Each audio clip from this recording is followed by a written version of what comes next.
/free. ZipRecruiter.com. The city of Minneapolis is now on Native Roots Radio with Minneapolis AIR. AIR stands for American Indian Relations. Guest host Christine McDonald talks to people about important things affecting the city's Native communities. Minneapolis AIR dives into topics like public safety, public health, elections, and so much more. Tune in to Minneapolis AIR on Native Roots Radio from 5 to 6 p.m. on the second Wednesday of every month, right here on AM 950. Minnesota has the only original wolf population in the continental United States. And 80% of Minnesotans believe the wolf should be protected. Howling for Wolves is asking Minnesotans to respect our true wildlife manager, the wolf. Their survival is critical to our ecosystems, our communities, and even our economy. As highly intelligent animals with strong social bonds, Minnesota wolves deserve to be protected and admired. Learn more at howlingforwolves.org. Let's live and let howl. We are your relatives. We are your relations. Brothers, sisters, sons, daughters. And some of us are your grandchildren. We are your community. Historically, we held places of honor and respect. Because of the impact of colonization, some of us are rejected, thrown out from family, friends, and community, set up as targets for sexual violence, sex trafficked, humiliated, tortured, and murdered. Everybody has the right to be safe. We are your relatives. Remember, homophobia is not traditional. Sponsored by the Minnesota Indian Women's Sexual Assault Coalition. It's okay to talk about mental health. It's okay to struggle. And it's okay to ask for help. It's important that we support one another and work together to end the stigma so that we can start to tell a different story about mental health and well-being in our community. If you're looking for support for yourself or want to find resources for a loved one, visit makeitokay.org to get started. That's makeitokay.org. Hey, Cudahy to all my friends and relatives in 4 directions. This is Robert Pilot of Native Roots Radio presents I'm Awake. I'm here to ask you for your support. Finding honest Native-centered news is not easy. But with your support, we're able to provide accurate information about Standing Rock, Line 3, treaty violations, and COVID-19 in our Native communities. Please visit Native Roots Radio Network on Patreon and donate if you can. That's Native Roots Radio Network on Patreon. Pinigigi, and thank you for your support. With your AM 950 weather, I'm Patrick Lolia. Cloudy tonight with a low of 27, then Thursday cloudy with a high of 39. The music is still the hottest at Crooner's Supper Club in Fridley. Crooner's is located just north of I-694 off Highway 65 and Moore Lake Drive. View their upcoming music schedules and food menus at croonersloungemn.com. Portions of Native Roots Radio may be pre-recorded. It's a good day to be Indigenous. Get up, stand up. They are going to become more brutal. Couldn't cut any cut again. Because all the hippies were trying to be Indians anyway. They're going to become more repressive because it's a matter of dollars and their illusionary concepts of power. Hey, Victor. We must live in balance with the earth. And also with recent happenings at Wounded Knee. I am awake. Welcome to Native Roots Radio presents I'm Awake, and I'm your host, Wakanja Hade. Hey, Cudahy to all my friends and relatives in 4 directions. You are listening to Native Roots Radio presents I'm Awake, and I'm your host, Robert Pilot. Hey, we discuss local, national, Native news and events, and as you know, Chujunk, Native issues are human issues, and human issues are Native issues. Yes, you are right, Dega. This segment of Native Roots Radio is presented in partnership with Little Moments Count. Little Moments Count is a statewide collaborative focused on helping parents and caregivers learn about the importance of brain development in the first 3 years of life. Yeah, here at Native Roots Radio, we are always excited to be partnering with Little Moments Count and host a conversation focused on early childhood development. And that's really good timing for us here because we just had our little grandbabies here. Wendy and I watch our grandchildren every Wednesday and Thursday, and we are really happy to work with Little Moments Count, Haley. Yes, absolutely. We're, honored to bring on guests monthly to talk about how they view the role of early childhood development in creating bright futures and strong communities.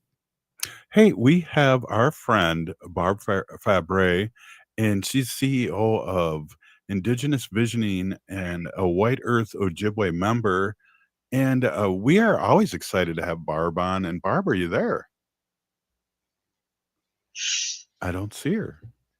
Oh no, is she there? I know she had to turn her camera off because her internet was a little choppy. Bonjour. Oh, well, let me read a little more here. Oh, I'm Indigenous sorry, my internet Visioning is really is choppy. committed to supporting healthy and thriving tribal communities that protect tribal sovereignty and to ensure strong childhood care and early childhood systems and parent empowerment through a cultural lens. Culture promotes identity and belonging, and amen to that. Yeah, I know. Barb's been on a few times Bonjour, with can you Little hear Moments me? Count. Barb, can you hear us? Yes, I can hear you. Okay, Can well, you we're hear me? chatting on the sidelines, so I don't know what's going on. But Barb is a member of the White Earth Nation here in Minnesota. It's kind of a bit north of the Twin Cities here, as are most of our tribes.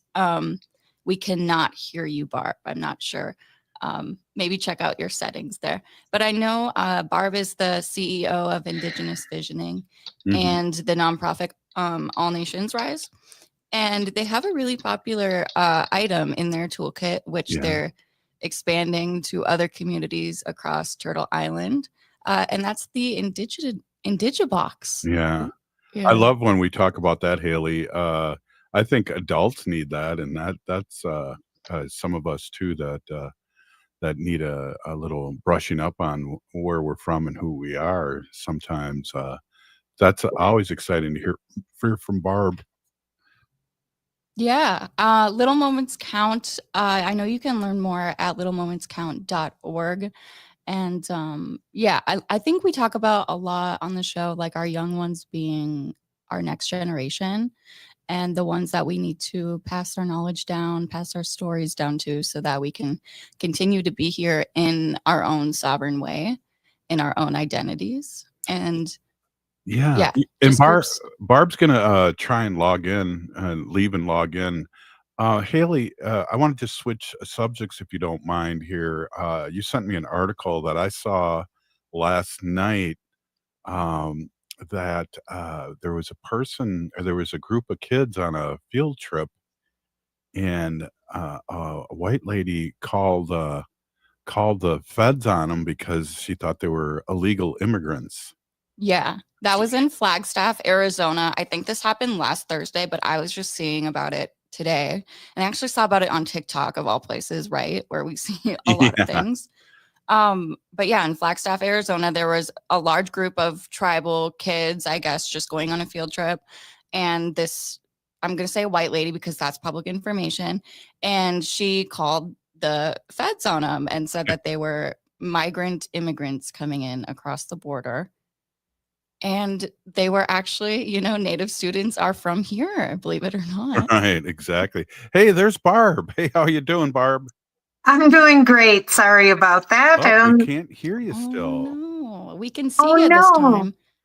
Yeah. Maybe go to your audio settings and change that to your device there. You look great though, Barb, as always. Yeah, definitely.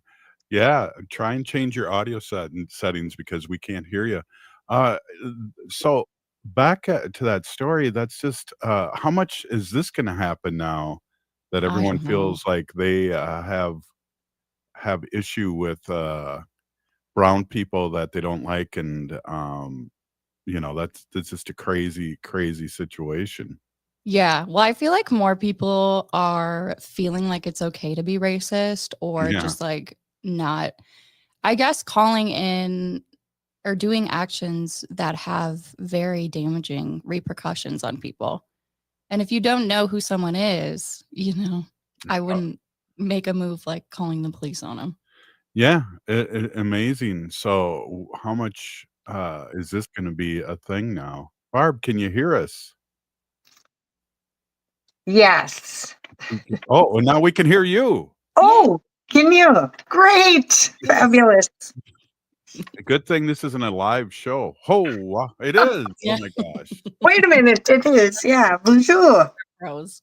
Hey, good to see you again. And we introduced you a couple times, so I'm going to just jump in. We only have a few minutes left in this segment, but I want to jump in and ask you a couple questions here because you come with a lot of knowledge, and you're like one of the best shows we have when we talk about Little Moments Count. We're really glad to see you again. But, as a lifelong child advocate, can you share experience that have shaped your perspective on childcare needs, in particular for parents and grandparents in Indigenous communities? Sure. You can hear me now? Yeah. Right. All right. So I think what changed my career was the brain development and learning about historical trauma and due to the boarding school. So that information, I was in early childhood, but I understood the importance of, making sure the childcare classrooms are, through a cultural lens whenever possible, to provide resources in there, to provide training, historical trauma training and brain development to parents and caregivers of children, no matter what setting they are. So that's kind of been my goal for many years now. Mm-hmm. Well, why is advocacy important in addressing, the needs of our little ones? Well, when children are in any kind of childcare, whether it's informal FFN, like you and your wife, you're FFN caregivers, and yay, and it's really important because when a child is in childcare full time, they're with that parent or that childcare provider more waking hours than a parent. So, how critical is that to your child? So you definitely want a childcare program that reflects, you, your family, your community, and even, language whenever we can incorporate that into childcare. Because those little ones, how they are with, their brains just soak up all that language. And so introducing it from infancy on up, or even speaking to while they're in the womb helps. So, it's those missed opportunities that we're trying to help. Well, Barb, we're going to take a quick break here, and Barb Fabre is CEO of Indigenous Visioning and a White Earth Ojibwe member, and we'll be right back after this short break.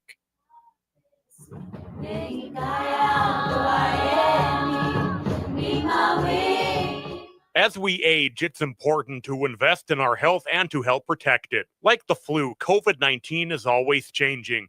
That's why it's important to stay up to date on your vaccines. By getting the flu and COVID-19 vaccines, you can renew your body's defenses and lower the risk of getting sick. Get your health boost and protect yourself against the flu and COVID. Find vaccines near you at vaccines.gov. Again, that's vaccines.gov. Vaccines.gov. Native Americans are more likely than white or Asian Americans to develop Alzheimer's or other dementias, yet our Indigenous relatives remain significantly underrepresented in research. The Alzheimer's Association of Minnesota and North Dakota invites you to a special virtual event addressing dementia prevention and treatment for Native Americans. Join this Friday from 11:30 to 12:30 for a virtual presentation by Dr. William G. Manti as he explores disparities in dementia research and the unique challenges faced by Native American communities. Learn how partnering with tribal nations as essential decision makers can create better outcomes towards finally beating dementia. November is National Native American Heritage Month. This is a time to recognize the systemic barriers to dementia care, such as affordability, faced by 61% of Native Americans. With nearly 102,000 people living with Alzheimer's in Minnesota alone, the need for equitable research and care has never been greater. So join the effort to create a brighter future for our elders. That's a presentation about Alzheimer's and dementia impacting Indigenous Minnesotans this Friday from 11:30 to 12:30. Find the registration link at am950radio.com. Signing up for $1 bus and train rides with the Transit Assistance Program, or TAP, is quick and easy. Do it straight from your computer or phone by uploading one of the pre-approved documents listed at metrotransit.org/TAP, along with a copy of your ID. They'll mail you a go-to card with a full year of discounted rides. For questions or translation help, call 612-373-3333. That's 612-373-3333. Hi, I'm Jane Fonda, and you're listening to Native Roots Radio. And we're back to Native Roots Radio presents I'm Awake, and this is Robert Pilot. This segment of Native Roots Radio is presented in partnership with Little Moments Count. For more information, you can visit littlemomentscount.org. Hey, we have our friend Barb Fabre on as CEO of Indigenous Visioning and a White Earth Ojibwe member.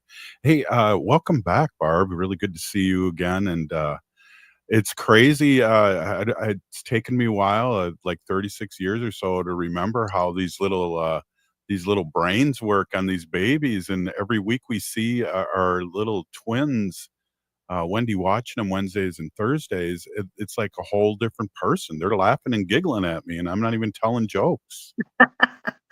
Yeah, isn't it surprising? I always say that I wish I knew what I do now when my children were that age. But, our grandkids are benefiting from our knowledge and wisdom right now, right? So, Right. and we need to make sure that, the people caring for our children are supported and to provide that the best care possible, and to bring, literacy and art and music and, culture, language whenever we can, in the classroom or in a home setting like FFN care. Right on. And, that's what we're trying to do here. And I got to pull out the Ho Chunk dictionary and start really speaking to them. So do childcare care needs differ in Indigenous families compared to those in other communities? I would say so. It's, there's a childcare crisis everywhere. But with, our communities, childcare isn't as prominent in the non-tribal communities. There's more in those communities than there is in tribal communities. So the good thing is that tribes, I believe there's 264 tribal grantees of the Federal Child Care Development Block Grant, also known as Child Care Development Fund. And those funds go to states and tribes to help create childcare systems and to support childcare systems and provide access and affordability to childcare for families. So, we just need to, keep working at it. It is growing. Childcare is growing out in Indian country. It's at a slow pace, but it's happening, and there's a lot of good things happening out there. And tribes have so much sovereignty, and flexibility. Or through sovereignty, they have so many flexibilities with those fundings to make sure that there's a childcare system there. Wow. What specific challenges do parents and grandparents face in accessing quality childcare? And how can they voice their concerns? Yeah, well, great question. There's a lot of things. For example, that federal funding I was just speaking about, the states and tribes need to have public hearings, and I believe on an annual basis. And so, they can go to those and, listen to what the child care program is doing and get input from parents and community members. It's good if, parents and grandparents, for example, guardians, in tribal communities, there's a lot of grandparents caring for their their grandchildren, 365 days a year. Days a year.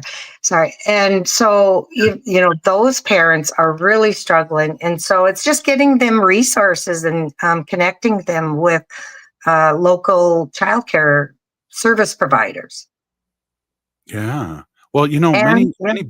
Oh, go ahead. Sorry, Barb. Oh, sorry. I was just going to add, and help them navigate the online system. There's a lot of resources online.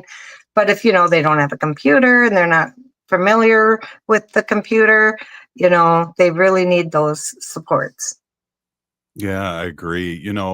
many businesses don't realize how critical childcare is and is for employee retention too and recruitment. Oh, huge, huge. You can talk to any employer anywhere of any size, and they know about the childcare crisis because they have employees, calling in, they can't come in today, or their provider's sick. So, or whatever the case, they hear those, that's something their HR, offices know a lot about, because that's probably the most often, Right. concern. A lot of Yeah. Yeah.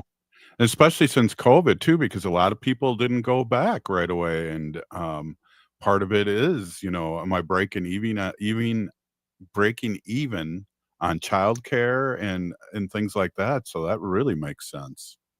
Right. And, childcare is, a business, a small business. So, we're seeing a little bit of an uptick of providers doing it out of their home and becoming their own business.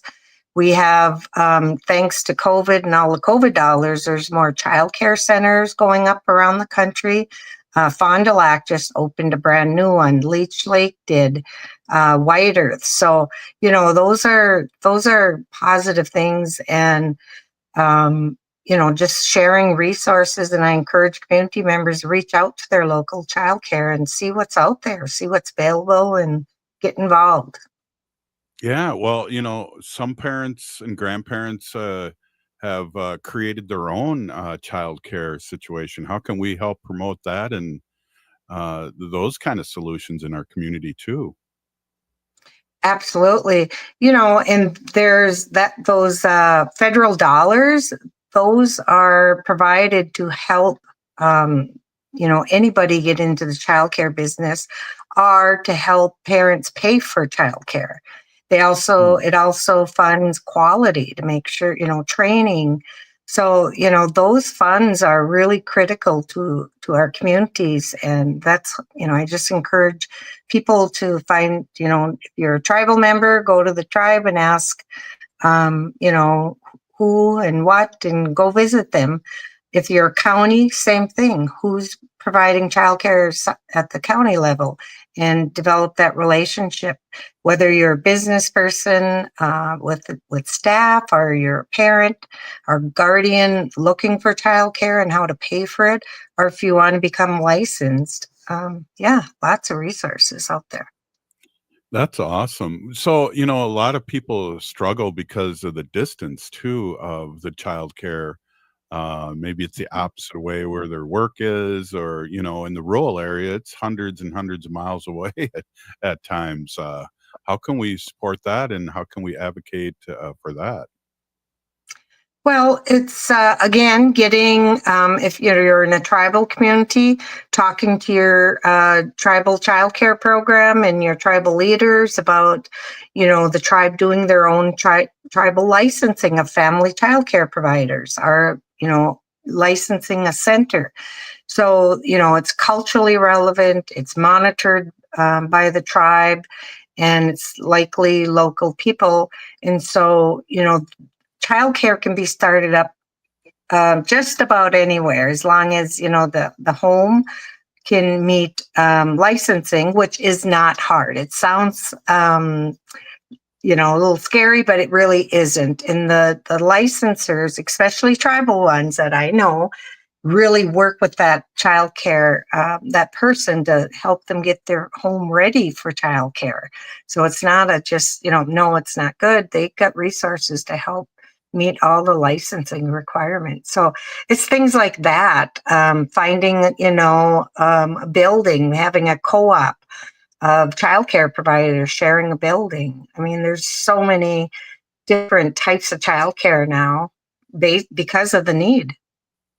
Yeah. Is it fair to assume that when tribal organizations help people, they need to be on the res, so to speak?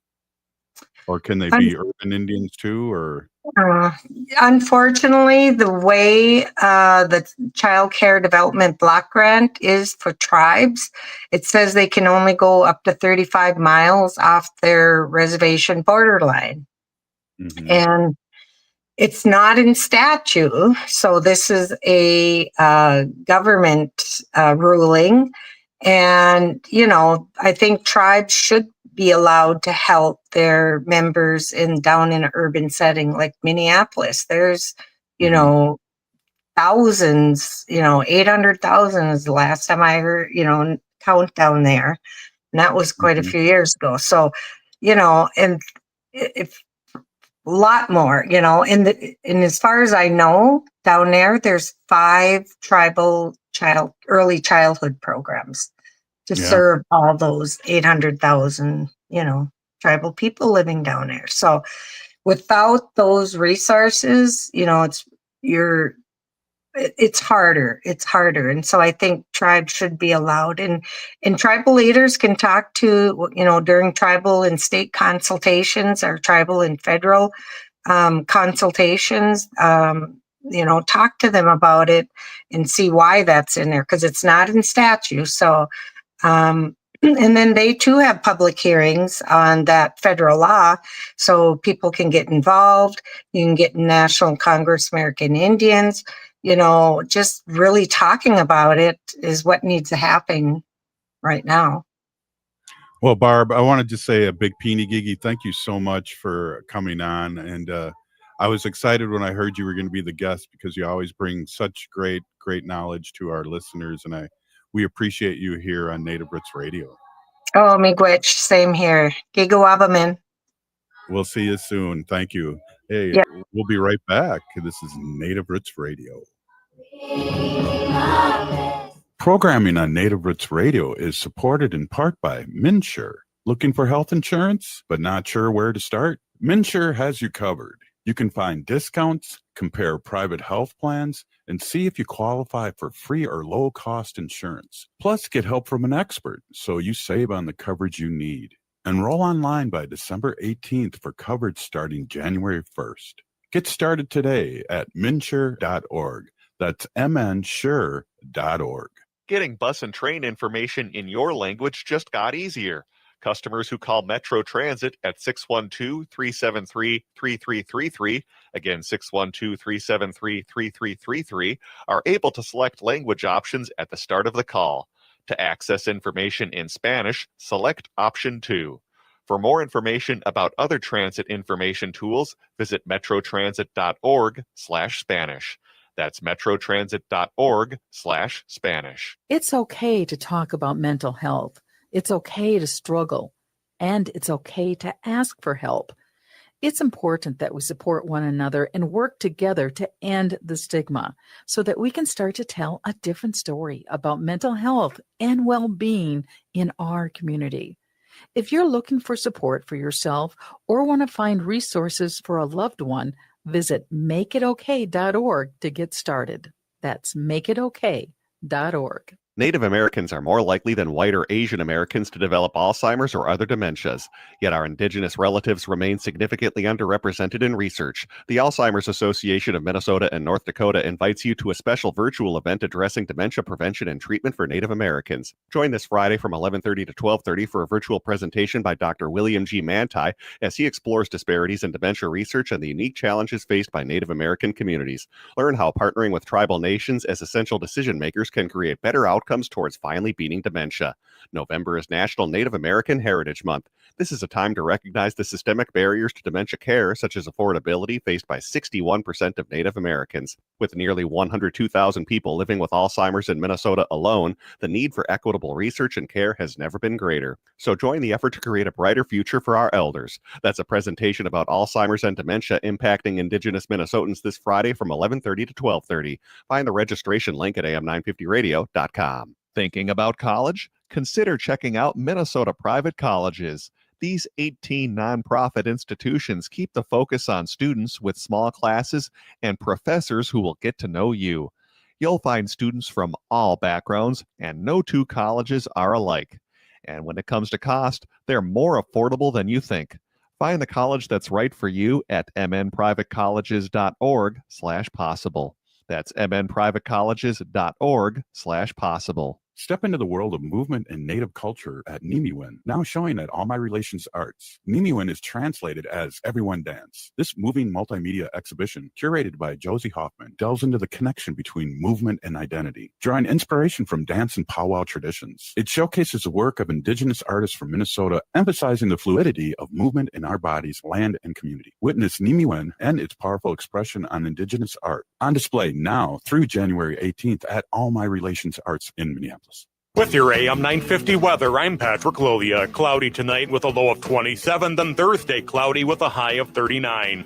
Celebrate the Thanksgiving season at Ferndale Market's Turkey Fest, taking place at Ferndale's on-farm store in Cannon Falls, November 22nd through 27th. Visit ferndalemarket.com to reserve your fresh turkey for pickup at the event. Can't make it? No problem. Use Ferndale's online locator to find a retail partner near you.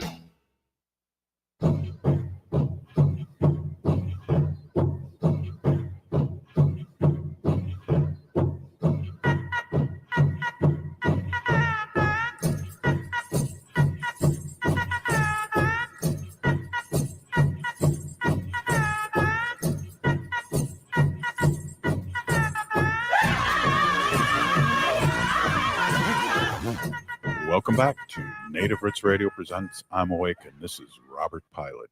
This portion of the show is supported by Native American Community Clinic on Franklin Avenue in Minneapolis, honoring health and tradition. Hey, we are here with our friend Arvina Martin, Executive Director of Emerge Wisconsin, and happy 20th day of Native American Heritage Month. Welcome, Arvina. Hi, thanks for having me. Well, it's always great to have you, and it's a Ho-Chunk Day. We have 3 Ho-Chunks now on the show, and so what cannot go wrong? And it's just a beautiful day, even though it's snowing here in Minnesota. It's snowing here too in Madison. Oh, geez. Yeah. Well, that was enough of the weather report there.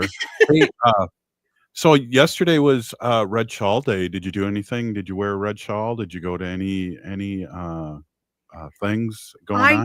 I did not. We didn't have a lot of activities around here, so I didn't get to do anything. How about you? No, and I don't know what happened to my red shawl. I don't know where it is, but no, not since what is the dance called when the switch dance? Not since I've had a switch dance if I had a red shawl, but yeah. So it's well, Red Shawl Day is for Native American and Alaskan Native women who are missing and murdered, and of the rate of more than 10 times the national average. And wearing red brings attention to the acts of violence committed against Indigenous people, and so we just wanted to bring that up, anyways. Yeah, an important day for visibility and for an issue that's important to all of us. Well, how are you holding out? I hear it's earlier this week. It was your birthday. Yes, it was the big 4-5.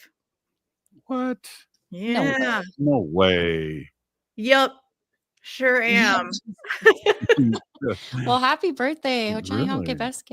Thank you. Thank you. Yeah, I had a great day watching the Packers beat the Bears last minute by 1 point with a blocked field goal. That was a nice birthday present. Yeah, it was funny. I saw the score and I went, okay, the Bears are going to win. And then I hear like an hour later, that didn't even happen. And seeing all the Bear fans on social media,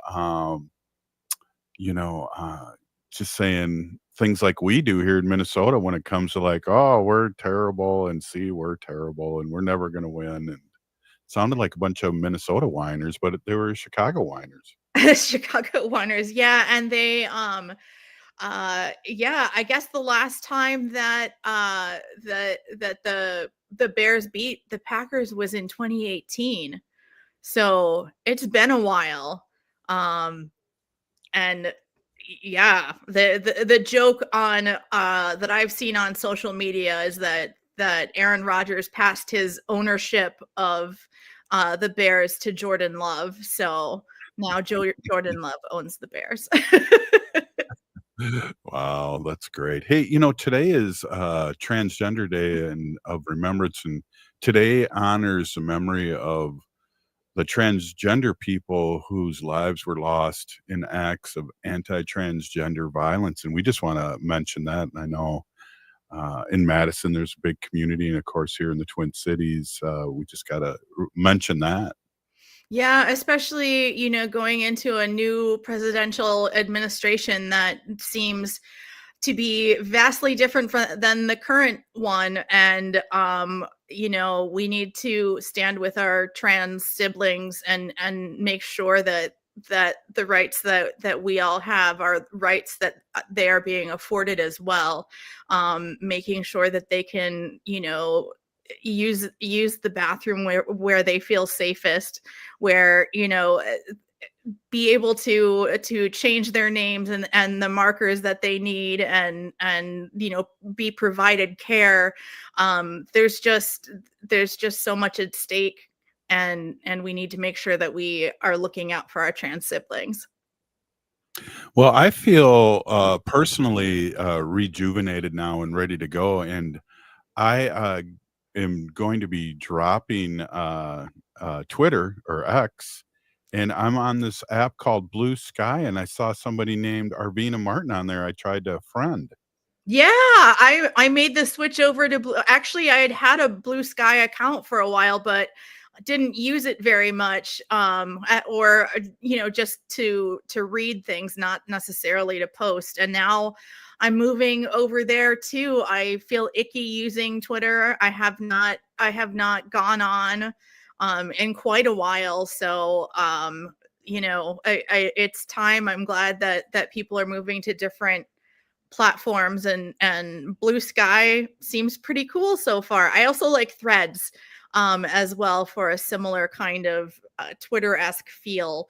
But yeah, there's some pretty cool stuff, and I got included on one of those native Blue Sky starter packs, and so my feed right now is almost entirely related to Indigenous issues, and it's really cool. And I'm really learning a lot, particularly learning a lot more about issues happening out in Hawaii as well as New Zealand. So Yeah, well, I'll have to do the starter pack one step at a time for me. I didn't get to that point. I just I saw you and I said I want to friend you, and so all the natives I see out there I was friending. So I'm up to like 36, so I'm on my way.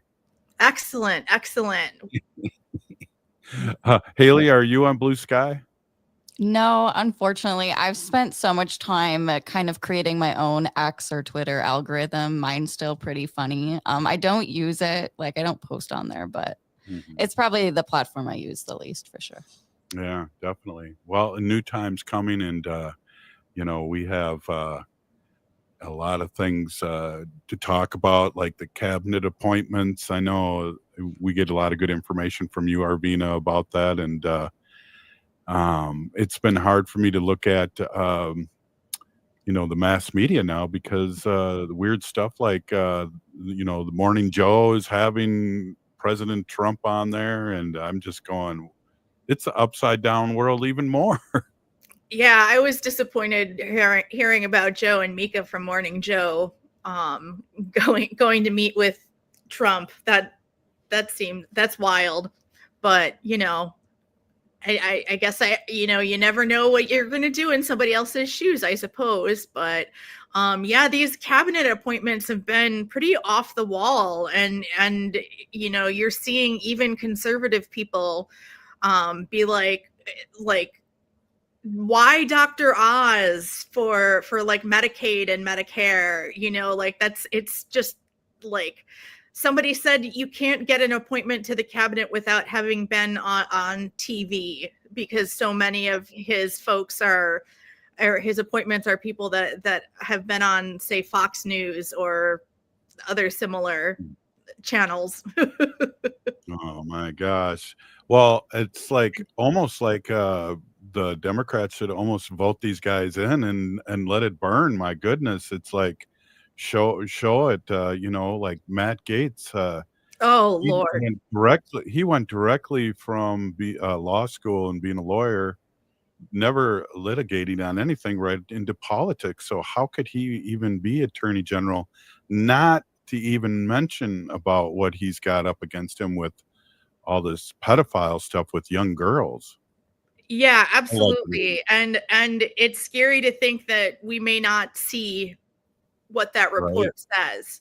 I believe the last I heard that the ethics committee is like deadlocked in terms of deciding whether to open or closed the report and evidence and such from the report, which is scary and sad. And and Matt Gaetz is just awful. We know this, and having somebody that has such a checkered ethical past in one of these positions, let alone as top cop for the country, it's really, it does the position a disservice, and it does all of us a disservice to have folks that are not competent. It's wild. I go back to Dr. Oz. That's he doesn't know anything. He pushes quackery and homeopathy and things that are not data driven. Yikes. Well, how could one person destroy their family name too, or at least attempt to, with Bobby Kennedy Jr. now being the head of the HHCDA, or not H? That's Ho Chunk. I'm in the wrong job here, but help me out here. He's like, when did that happen? Yeah, right. And he's not even Ho Chunk. How did that? Oh my God. But Bobby Kennedy, being the head of medical decisions and, being an anti-vaxxer, it's just strike one, and then also being a lunatic. Absolutely. He's also, I saw that he, kind of made RFK Jr. kind of kiss the ring and such in that picture from the plane with McDonald's, because he doesn't like fast food, and that is him acquiescing to Trump and Trump getting to yet again show his dominance over somebody, which is really sad for both. Yeah. And what a great name too. I grew up with the Kennedy name, other than the big Chappaquiddick thing with Ted, but Bobby and John were good for the country, and and then he's also had some good nephews that have run and have been in the Senate and the House too. Yeah, and think about, people nowadays, if you say, what do you think of when you hear RFK, instead of, Attorney General or, Kennedy brother, you get brain worms. Arvina. Hey, we're here with Arvina Martin, Executive Director of Emerge Wisconsin. We're talking a little bit about everything but these cabinet things, seats. We'll have to talk a little bit more about that. This is Native Roots Radio presents I'm Awake, and we'll be back with Haley and Arvina. We'll be right back. The city of Minneapolis is now on Native Roots Radio with Minneapolis AIR. AIR stands for American Indian Relations. Guest host Christine McDonald talks to people about important things affecting the city's Native communities. Minneapolis AIR dives into topics like public safety, public health, elections, and so much more. Tune into Minneapolis AIR on Native Roots Radio from 5 to 6 p.m. on the second Wednesday of every month, right here on AM 950. As we age, it's important to invest in our health and to help protect it. Like the flu, COVID-19 is always changing. That's why it's important to stay up to date on your vaccines. By getting the flu and COVID-19 vaccines, you can renew your body's defenses and lower the risk of getting sick. Get your health boost and protect yourself against the flu and COVID. Find vaccines near you at vaccines.gov. Again, that's vaccines.gov. Vaccines.gov. J&S Bean Factory is a native-owned, community-supported, cozy, artsy coffee shop which offers roasted on-site beans, live music, and baked goods. Relax in the beautiful outside patio. City Pages writes, voted top 10 coffee shops. Tucked into a quiet corner of St. Paul's Highland Park neighborhood, this coffee shop roasts beans on-site from the best coffee-growing countries in the world. Located at 1518 Randolph Avenue, St. Paul. The good stuff. Support for Native Roots Radio comes from the Walker Arts Center. Visit during free Thursday nights. Every week from 5 to 9 p.m., there's something new to explore. Enjoy date-friendly events like artist talks, performances, and exhibition openings, or explore art making, open library hours, and exhibition tours. Settle into your weekend among community. Free every Thursday night and free every day for members and citizens of tribal nations. Learn more at walkerart.org. Again, that's walkerart.org.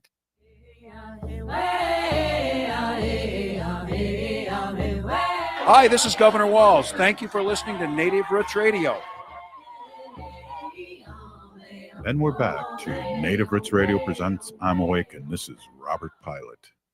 This portion of the show is supported by Howling for Wolves, protecting wolves for future generations. Hey,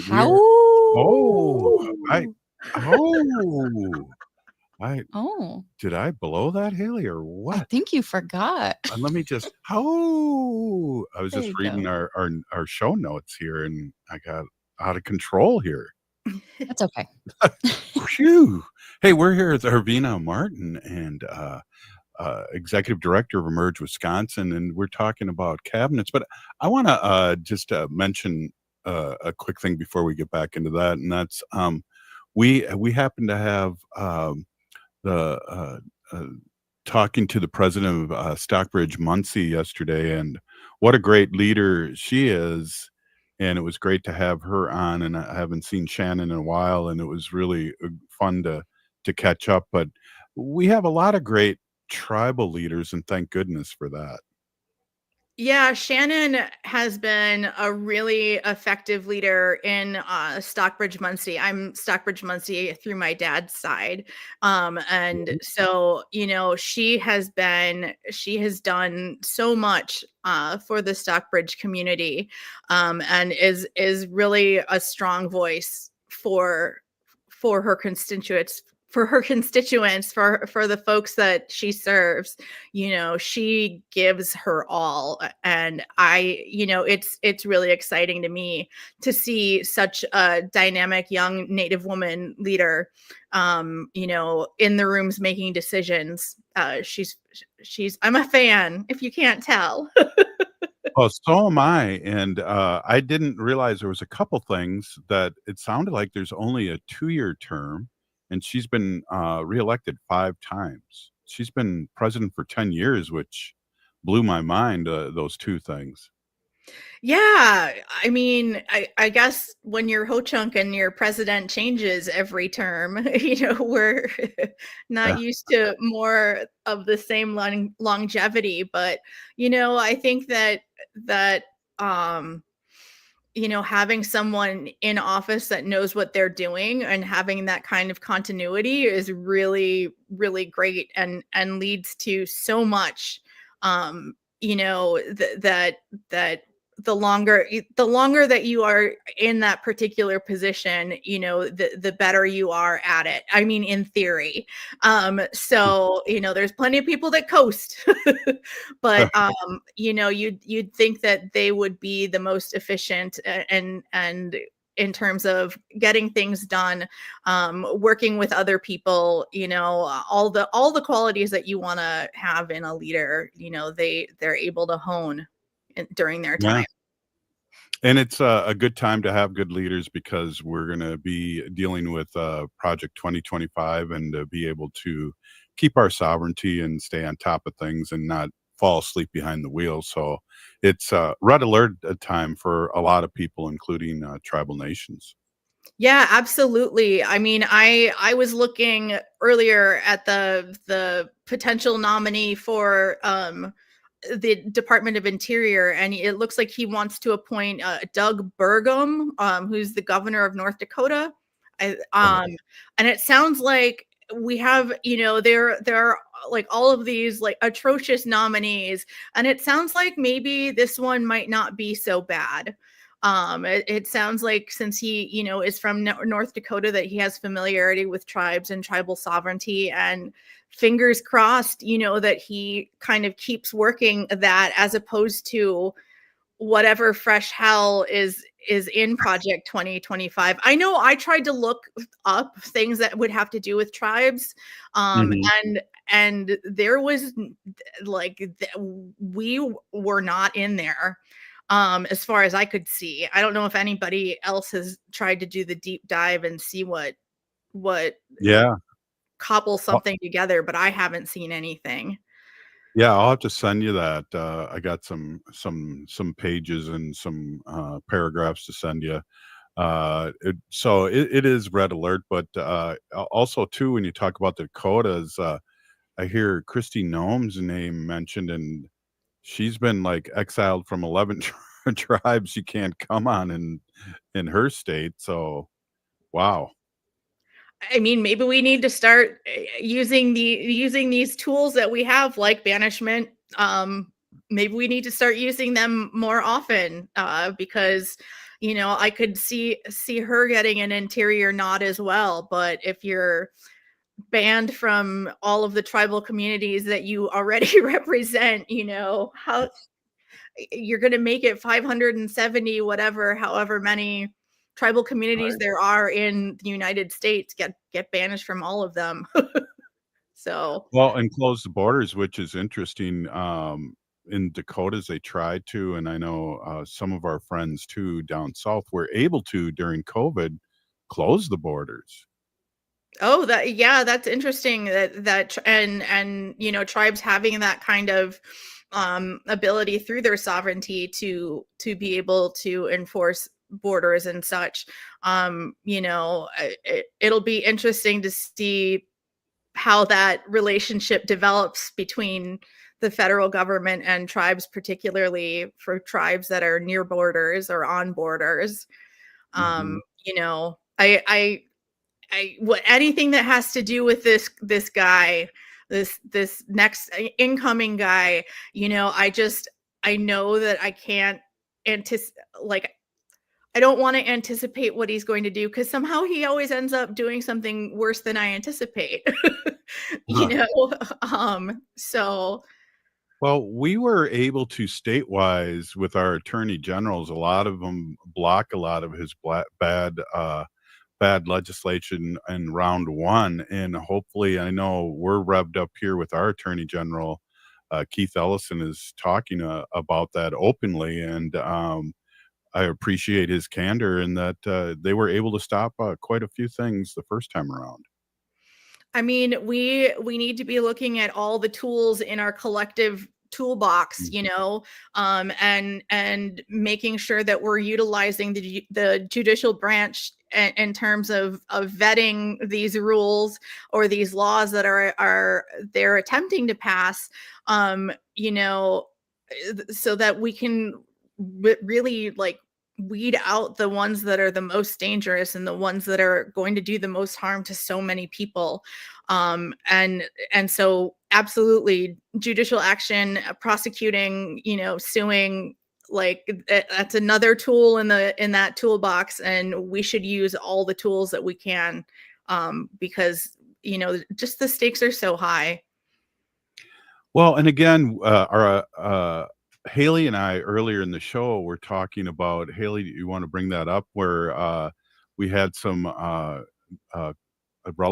native relatives, kids walking out there, and some people were calling the feds on them because they were illegal immigrants. Yeah, I think I sent you that video, Arvina, the students on the field trip, the native students in Flagstaff, Arizona. Yeah, I watched that. It's wild. Yeah. My jaw's on the ground. Right. So it's so, again, I need to get that baseball cap that I saw the first time around, and it was a blue hat, and it said, "Make racists afraid again." And they're going to have a good go to it here these next 4 years, and we need to be on top of it and vigilant. Yeah. Can't go home if you're already from here, you know? Yeah. That happened to me one time during the Act 10 protests here. There was a conservative guy that told me to go back to where I came from. I'm like, sir, I'm Ho Chunk. We're from here. Why don't you go back to where you came from? Which I was really excited that my brain thought of it quick enough. Wow. Well, it's a good way to end the show, Arvina. I really appreciate you being on as always. Arvina Martin, Executive Director of Merge Wisconsin, and our friend and Ho Chunk friend. Really appreciate you being on. Thank you for having me. I love joining you guys. Right on. Hey, if you're listening to the show, you're part of the resistance. From Chief Plentycoops, the ground on which we stand on is sacred ground. It is the blood of our ancestors. We need to resist. I'm just going to leave it there, Haley. We need to resist. Yes, and free Leonard Peltier now.